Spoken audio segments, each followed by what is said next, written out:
So one of the questions I get asked a lot is about the 2024 tax changes in Thailand for expats. So I want to give a bit of a history in this video about what was the previous tax system in Thailand and how it's changed in 2024.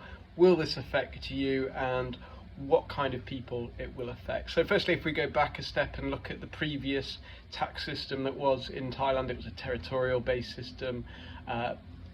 You would get taxed if you were in Thailand for over 183 days, unlike some of the European countries where it can be quite technical. For example, I'm from the UK, and for UK citizens, you can be there if you're there for like 89, 90 days. Example, Thailand's very straightforward, it's just 183 days.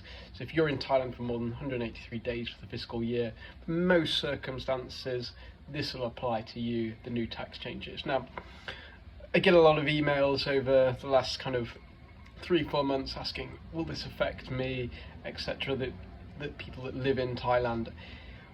Just want to bring in some kind of clarification to this in plain English and what it means. I spoke to a few accountants and lawyers about this.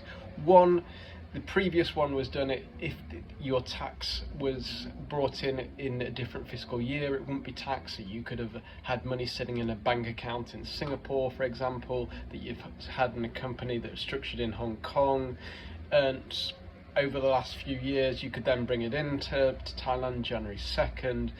And in theory, if it was done before 2024, January the 1st, it wouldn't be taxed. Now, what it has is if you remit it into Thailand, it's taxed regardless of when it was earned. Now, to bring it on the tax system in Thailand, it's got a 5 to 35% range. The top end is around about $140,000, or currency equivalent, so it's always changing, but around that much. So, for example, if you're only bringing in $1,000 a month into Thailand, yes, it will still be taxed, but it's going to be quite low on that. And if you kind of look at a system from a corporate system, if you're a kind of entrepreneur or a nomad and you're earning, I don't know, say a few million or a few hundred thousand, you can set up a company in Hong Kong. You can remit a fraction of this if you live quite frugally in Thailand. It's quite a cheap place to live, and therefore only pay tax on the money that you bring in or remit to Thailand on that basis. So there's just some clarification. It's not done for most cases, and would always get to seek local tax accountants, as this isn't tax advice, but for most cases it's only done on the money that you remit in Thailand if you haven't got a business or company in Thailand, or you're not working for a Thai company.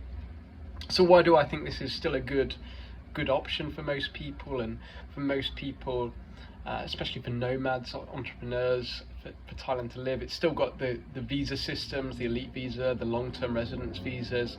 One of the most, they've increased in the last few years, but I still think they're very reasonable for the price that they offer. And you can live in Thailand for a relatively low tax basis. Like I said before, if you're only bringing in a few $1,000s a month and you're earning $1 million, you're only paying tax on 1% or 2% of your overall income. And for a lot of people to live in Thailand and pay 1-2% tax, it's quite advantageous. So that's some of the clarification on the new tax laws in 2024 in Thailand.